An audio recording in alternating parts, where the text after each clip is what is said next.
Hello friends, welcome to my channel Kakoli's রান্নাঘরে তোমাদের সবাইকে স্বাগত। তো বন্ধুরা চলো আর ভেজ পকোড়া বানানোর জন্য দেখো বিট, গাজর, ক্যাপসিকাম, বিনস, কাঁচা লঙ্কা, বাঁধাকপি নিয়ে নিয়েছি আর আলুটা কেটে সেদ্ধ করতে দিয়ে দিয়েছি। এবার দেখো একটু ময়ামটা মেখে নেব, কালো জিরে, গোটা জিরে দিয়ে ময়াম দিয়ে কিন্তু আমরা ময়দাটা মেখে নেব। এবার আলুটা সেদ্ধ হয়ে গেছে, মেখে নিয়েছি দেখো।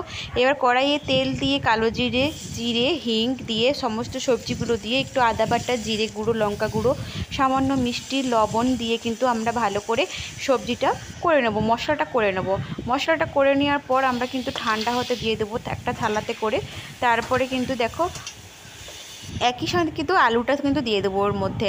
এবার দেখো আমরা কিন্তু একটা চাকতা বেলনা নিয়ে নিয়েছি, ওর মধ্যে কিন্তু আমি ময়দাটাকে ভালো করে মেখে নেব। মেখে নেওয়া হয়ে গেছে। এবার দেখো আমি কিন্তু বেলে নিয়েছি, বেলে কিন্তু এখন ত্রিভুজের মতো কিন্তু করে নিয়েছি। দিয়ে একটা একটা করে আমি মশলা দিয়ে দিয়েছি। দিয়ে এবার হাতের সাহায্যে এইভাবে কিন্তু মুড়ে নিতে হবে। আমি এক হাতে করছি তাই দেখাতে পাচ্ছি না।